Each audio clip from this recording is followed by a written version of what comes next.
หาเป็ดย่างที่อร่อยกว่าที่นี่ไม่ได้อวตารจึงในใจกินตั้งแต่เด็กจริงๆมีอยู่1 เมนูกินแค่เมนูเดียวเท่านั้นเมื่อกี้คือพอกินเข้าไปอ่ะเหมือนแบบวัยเยาว์มันผุดขึ้นมาในหัวเลยปกติจะเป็นมามาซื้อทำไมต้องตรงนี้ไม่ใช่หรอนี่คือหม้อดั้งเดิมนะคะที่เจ้าไหนสู้ได้เลยอ่ะที่ดังๆตั้งแต่กินมาจริงๆอยากให้ได้เจ้าพุ่งกลับมาเป็นเหมือนเดิมนะคะสวัสดีค่ะคลิปนี้นะคะเราก็มาอยู่ด้วยกันพร้อมเพรียงเลย3 สาวนะคะเพชรพลอยนัทค่ะคลิปนี้เนี่ยพลอยเป็นคนรีเควสเลยว่าอยากถ่ายในหัวข้อที่เธออยากถ่ายของวันนี้คืออะไรจ๊ะอาหารตามวัยเด็กก็จะเป็นร้านที่พวกเรากินกันตั้งแต่เด็กๆเนาะแล้วก็ชอบกินเป็นร้านแบบบ้านๆกินประจำมาแถวบ้านเมื่อก่อนพวกเราก็คือโตมาแถวย่านสุขุมวิทอาหารส่วนใหญ่นะคะก็เลยจะอยู่แถวสุขุมวิทพร้อมพงษ์ทองหล่ออะไรอย่างนี้เป็นหลักเน้นใกล้บ้านนะคะแต่ว่าจะมีบางร้านเนี่ยที่เขาปิดตัวลงไปบ้างแล้วเหลือแค่บางสาขาเราก็จะต้องไปไกลขึ้นหน่อยอะไรอย่างนี้นะคะฝากกดไลค์กดแชร์กด subscribe พวกเราด้วยนะคะจะมีร้านอะไรเดี๋ยวไปดูกันเลยค่ะ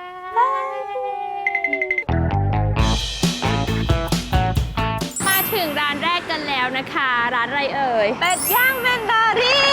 นเป็นร้านที่กินตั้งแต่เด็กๆกันเลยเป็นเป็ดย่างหมูแดงหมูกรอบนะคะเมื่อก่อนเขาจะมีสาขาที่ต้นซอยทองหล่อด้วยเป็นห้องแถวซึ่งเราจะกินกันบ่อยมากแต่เขาก็จะมีที่อยู่ท้ายซอยนะคะเป็นภัตตาคารเลยซึ่งตอนนี้เหลือแค่ภัตตาคารเท่านั้นนะคะวันนี้มาถึงร้านเลยค่ะอยู่ริมถนนจอดรถริมถนนได้เลยนะคะอยู่ก่อนจะถึงทางขึ้นสะพานที่เลี้ยวไปเพชรบุรีค่ะสายมือ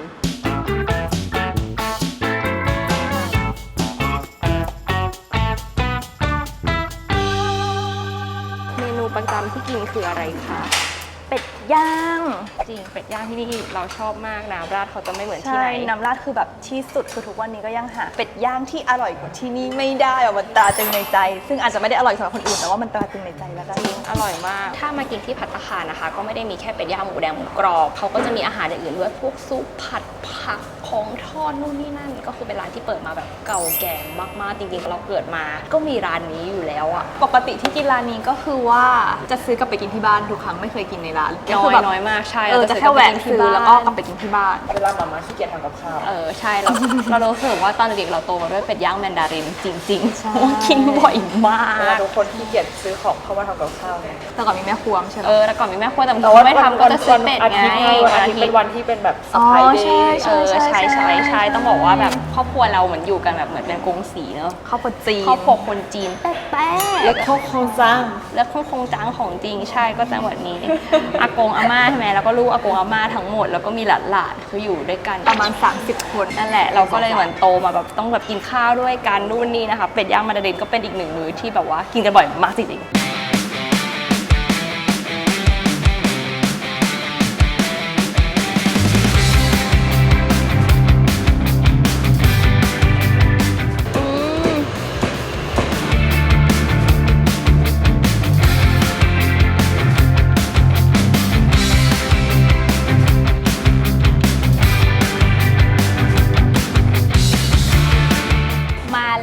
ก็สั่งเป็นเป็ดย่างหมูแดงหมูกรอบรวมมิตรนะคะอันนี้สั่งเป็นไซส์ S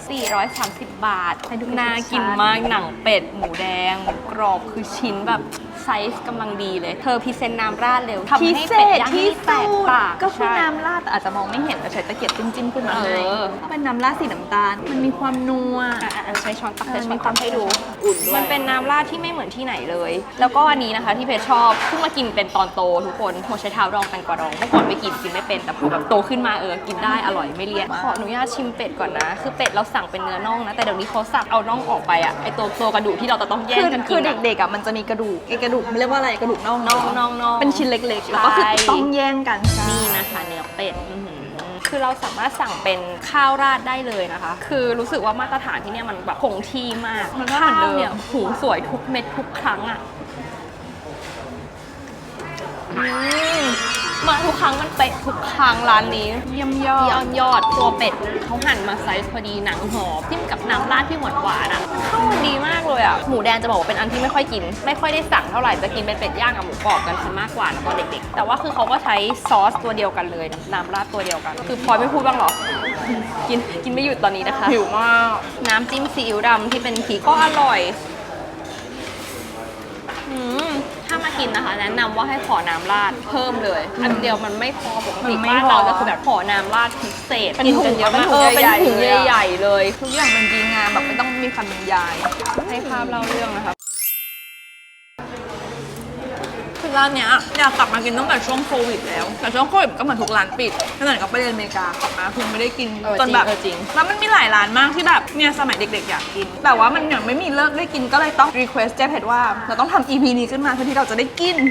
ในที่สุดก็ได้กลับมากิน เพราะเราเหมือนย้ายออกไปอยู่กรุงเทพกีทากันแล้ว ไม่ค่อยได้กลับมาบ้านดงทองหล่อเท่าไหร่แต่ของอร่อยอ่ะคือมันอยู่แถวนี้จริงๆก็จะมีแซลด้วยเนอะแต่ว่าเราถ่ายแซลไปแล้วก็เลยว่า EP นี้ไม่มีก๋วยเตี๋ยวแซลนะคะเพิ่งเคยไปกินแซลที่ร้านตอนโต ใช่คือเพิ่งไปกินแซลแบบที่ร้านจริง ๆ เมื่อตอนทำงานแล้วอะตั้งแต่เด็กมาคือไม่เคยไปกินเลย จริง เพราะว่ามาซื้อมาให้ที่บ้านลุงเรืองก็ไม่เคยก็มากินตอนโต จริงเหรอ ตนนั้น ลูกเรื่องยังเคยกินหมดอย่างรวดเร็ว มันอร่อยมาก อร่อยเหมือนเดิมรสชาติเด็กๆยังไงก็คือตอนนี้ก็เป็นอย่างนั้นเลย เนื้อเป็ดความนุ่มน้ำจิ้มทุกอย่างเหมือนเดิมหมด มื้อนี้ 550 บาทนะคะ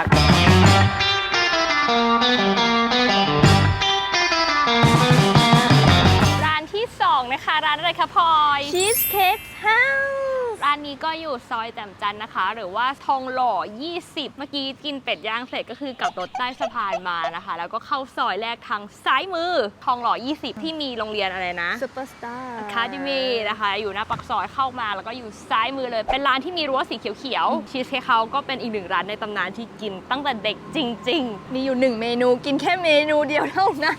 ไม่ปกติมากินของคาวด้วยนะ ๆ เรามากินข้าวด้วย เอาเหรอ เดี๋ยวเข้าไปดูในร้านกัน แล้วประเด็นคือเมนูที่กินอยู่เมนูเดียวเนี่ย วันนี้มันจะมีหรือเปล่า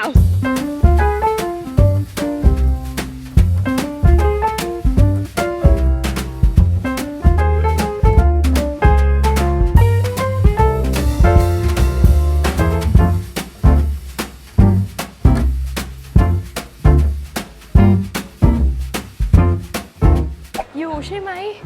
Oreo cheesecake หรือเปล่าอันนี้เนอะ Oreo cheesecake yes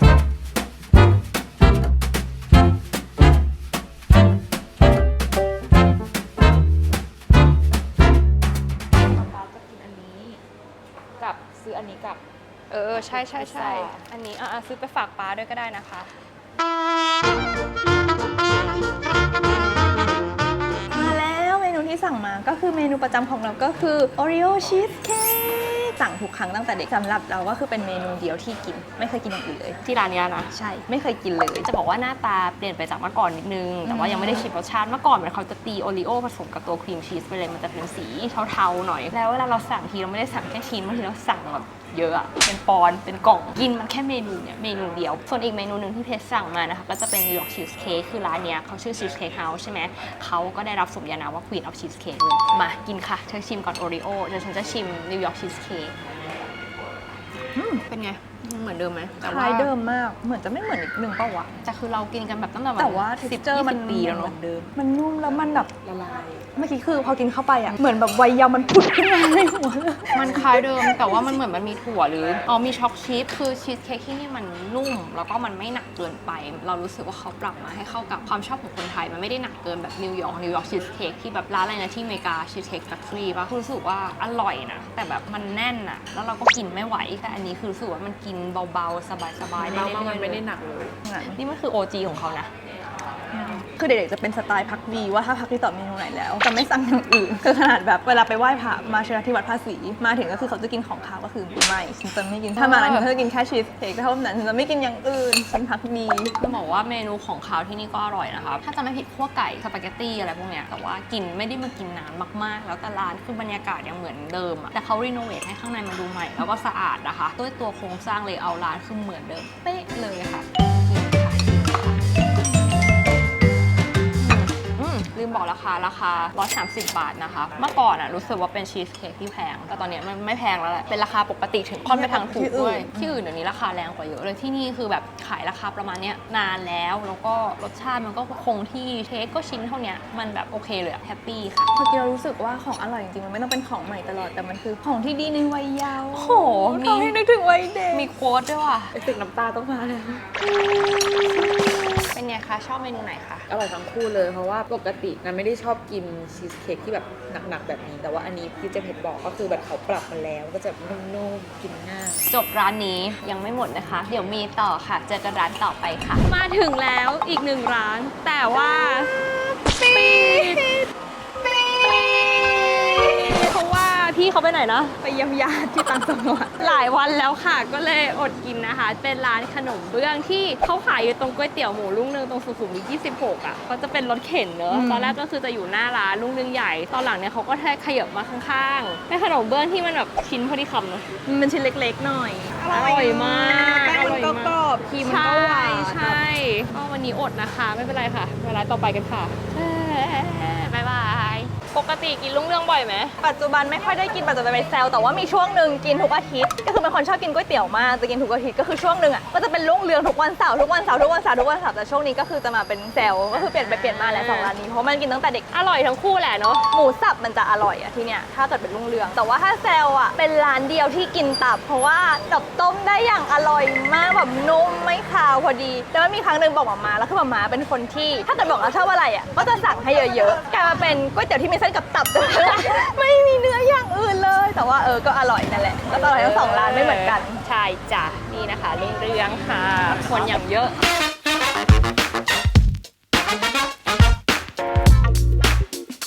อยู่ที่ไหนกันล่ะคะตอนนี้ โรงพยาบาลบำรุงราษฎร์ทุกคนอาจจะตกใจมาโรงพยาบาลทำไม ใช่เราไม่ได้มาหาหมอแต่เรามา ของกินก็คือเป็นของกินในวัยเด็กก็คือต้องเล่าก่อนว่าเด็กๆอ่ะอย่างเราเป็นคนที่ป่วยบ่อยมาก นอนโรงพยาบาลคือปีละแบบ 2-3 ครั้งทุกๆปี เพราะว่าอาหารเป็นพิษบ่อยมากเป็นคนที่ท้องเซนซิทีฟมากอาหารเป็นพิษแล้วคือเวลาเป็นทีเป็นหนักแบบทั้งอ้วกทั้งท้องเสียรวมกันแบบ30-40 รอบอะจนแบบเดินไม่ได้ไม่มีแรงก็ต้องมาแอดมิดพอแอดมิดเสร็จเราก็เลยมามีของเด็ดอยู่ที่นี่ ถูกต้องที่บ้านเรากินกันบ่อยมากบางทีสบายดีมาก็จำมาซื้อ หลังๆก็เลยกลายเป็นว่าขับมาบำรุงราษฎร์มาแวะซื้อข้าวหมูแดงหมูกรอบในบำรุงราษฎร์นี่เอง ใช่ค่ะจะอยู่ในฟู้ดคอร์ทนะคะ ใช่ ในตึก ตึกเก่า รียว่ อะ ก็ตึกเก่าแต่จริงๆมันก็ใหม่อ่ะ มันตึกออริจินอลนะ ตึ มัน ก ตึก โอ ใหม่ จีใช่เป็นตึกที่ใหญ่ที่สุดนะคะ อยู่ชั้นที่ 2 ชั้นเดียวกับแมคโดนัลด์ชั้นเดียวกับโปงแปงมันจะเป็นอยู่ในฟู้ดคอร์ทเลยข้าวหมูแดงหมูกรอบ ก็คือแบบบ่อยมากที่แบบไม่ได้ป่วยแต่ว่าขับมา ฉัน กิ มาน กินข้าวหมูแดงหมูกรอบอยู่ในฟู้ดคอร์ทชื่อ Food Experience นะคะร้านไหนอ่ะ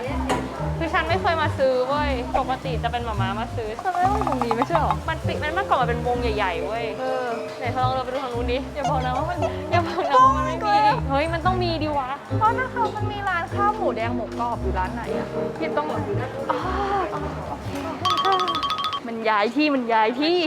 เขาปรับเลเยอร์ใหม่ นี่ไงแล้ว เย้ ตกใจหมดเลย เมนูนี้นะคะข้าวหมูแดงหมูกรอบ เอาข้าวหมูแดงหมูกรอบ1 จานค่ะ อันนี้คือร้านเดิมใช่ไหมอะ นี่คือหม้อดั้งเดิมนะคะ กินหม้อนี้มาตลอด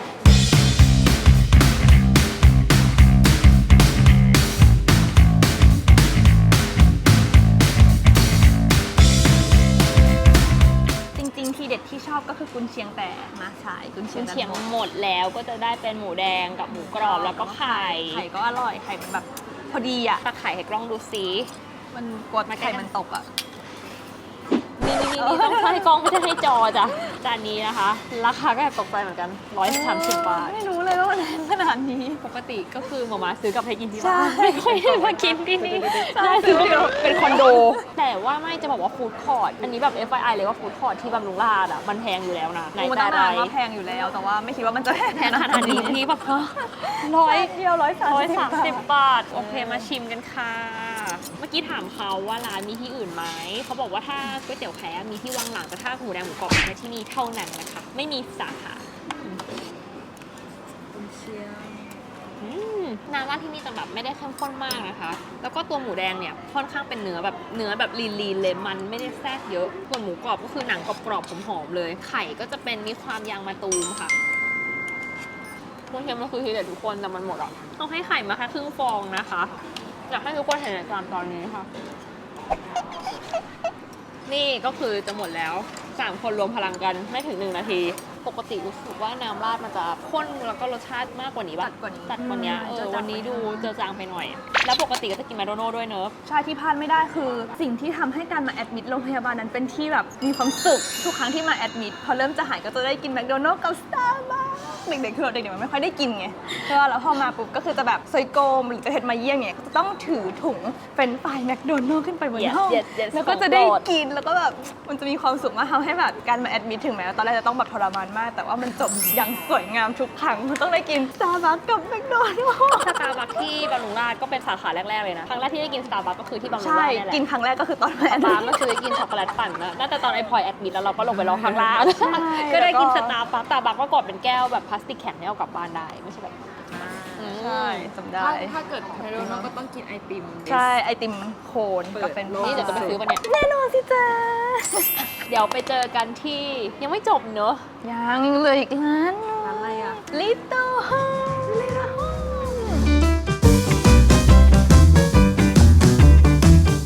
มาถึงแล้วนะคะกับร้านสุดท้ายของวันนี้ Little Home ซึ่งเป็นร้านโปรดมากๆตั้งแต่เด็กเพราะว่าทุกครั้งที่ไปทำบุญที่วัดภาษีตรงเอกมัยก็จะต้องให้หมาแวะกินแล้วก็จะเป็นแบบเหมือนกำลังใจในการตื่นเช้าขึ้นมาทำบุญ จ ทุกครั้ง ริงใช่ คือ ใช่ แบบ ใช่ รู้เลยว่า ถูกต้ ถ้า อง หมาบอกว่ามาทำบุญที่วัดภาษีคือต่อมาคือ ฉันต้องได้กินแพนเค้ก Little Home ถูกต้องปกติเราจะกินกันที่สาขาทองหล่อนะคะ แต่ว่าตอนนี้ไม่มีแล้วเมื่อกี้ก็เลยถามเขาว่าร้านมันเหลือที่ไหนบ้างคะพี่เหลือแค่ที่นี่ที่เดียวที่เรามานะคะอยู่แถววรจักรไม่ไกลจากประตูผีตรงนี้เหมือนมันเป็นโรงงานที่เขาทำขนมขายด้วยเลย ตอนเด็กๆ ถ้าเมนูโปรดของเราก็คือ Silver Dollar ซึ่งมันจะเป็นแบบแพนเค้กแบบเล็กๆ เล็กๆ เล็กๆ แต่ว่าเมนูมันก็ discontinue ไปแล้ว ส่วนเมนูโปรดของเธอก็คือ Banana Pancake ไม่เป็นไรคนละภาษาแต่ทุกคนเข้าใจตรงกัน จะร้ นะ อง คะ เพลง ก็คือชอบกล้วยที่นี่มากๆเลยอะความคาราเมลไลซ์ของกล้วยนะคะ แล้วที่อร่อยมากๆเลยก็คือไอ้ potted cream ปะไม่รู้ว่าคือครีมอะไร ครีมอะไรก็ไม่รู้ ที่ ว่า ทา เนยปั่น เนย ไม่ ปั่ ปั่ น นอะมันนุ่มมันละมุ มันไม่เหมือนที่อื่นเลย ก็ texture แพนเค้กที่นี่คือแบบมันไม่ได้หนาแป้งมันแบบบางกำลังดีอะไม่หนาไปไม่บางไปแล้วมันนุ่มข้างในอะ คือมันมีเมนูอาหารคาวที่อร่อยด้วยแล้วเวลาไปสาขาทองหล่อก็จะเจอพี่พนักงานผู้หญิงหนึ่งคนอะที่เขาเหมือนอยู่ มีผู้ชายด้วย ผู้ชายเหรอ ผู้ชายด้วย จำพี่ผู้หญิงได้เหมือนร้านเป็ดแมนดารินว่าแบบอยู่ยงคงกับแบบอยู่มายาวนาน ก็จะมีสเตชันทำแพนเค้กอยู่ข้างห ใช่ ลัง ใช่ ร้าน ใช่ถูกต้อง เป็นลิงก์แต่ว่าพอช่วงที่เมนูของนัดมาที่เป็นแบบเครปฮอกกล้วยแล้วก็แบบ เครปมันมา เริ่ม ทีหลัง พัฒนา อันนี้มันเป็นแบบเมนูทีหลังแล้วมันก็ จริ ดิ ง สคอน จริ ทิว ง ไป แต่ว่าวันนี้ก็เลยสั่งบานาน่าแพนเค้กก็คือเป็นเมนูที่ยังอยู่คงกระพันนั่นเอง แล้วก็อีกอย่างที่ชอบซื้อกลับไปนะคือขาไก่ลิตเติ้ลโฮม รู้สึกว่ามันอร่อยมากขนมปังแท่งตอนเด็กๆเราชอบกินบลูเบอร์รี่ชีสพายแบบชอบทำเองจะซื้ออันเนี้ยไปตามทำเป็นฐานแครกเกอร์อะแล้วมันอร่อยกว่าขนมปัง ABC ที่ใครทั่วไปอะแต่อันนี้อาจจะแพงกว่านะ ตอนเด็กๆก็คือเหมือนแบบยังทำกันไม่ค่อยเป็นก็คือจะต้องเอาไปใส่ถุงซิปล็อกแล้วก็แจกกันคนละอันแล้วก็ตำกันแค่ ไม่ใช่มันต้องเอาขวด อ๋อใช่ใช่ใช่ แก้วใส่ถุงพลาสติก แล้ แล้ว ว ก็ ก็ ตั ตำ ด แล้วก็ตำ เมื่อก่อน หนังยางแล้วก็ตำใน ใช่ แต่จะได้กิน พาย1 ชิ้นตอนแรกครีมชีสยังต้องตีมือเองเลยค่ะมือแทบหักค่ะโอเคเดี๋ยวเรามารอแพนเค้กด้วยกันนะคะ อร่อยแล้วอะ อะไรแล้ว เอาไว้เอาไว้ไปแล้ว ลุ้นให้น้องสไลเดอร์ลงมาแล้วค่ะ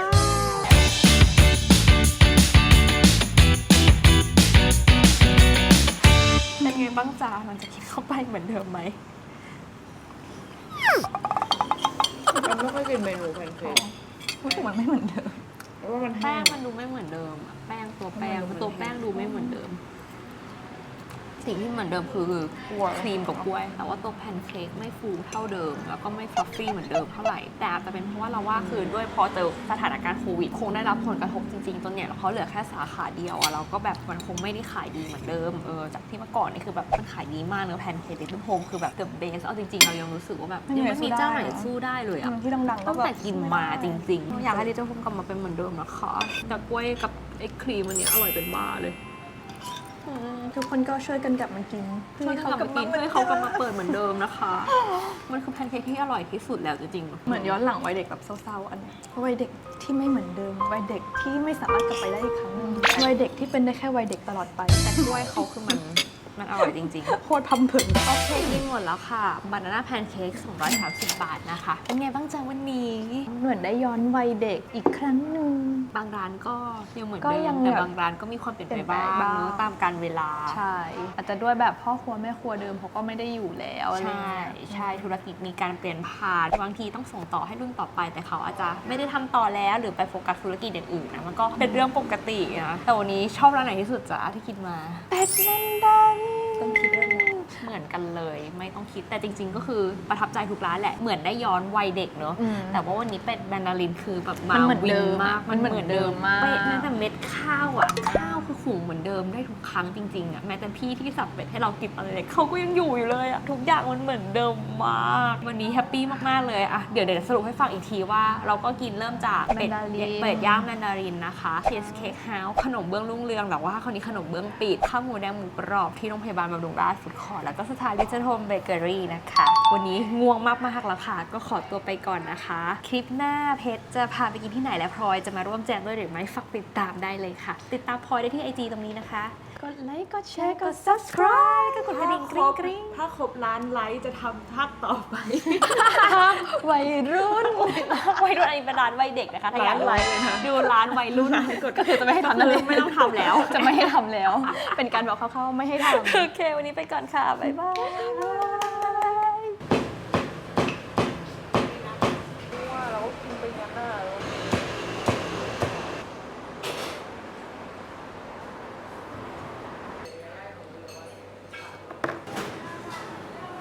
ขอบคุณค่ะ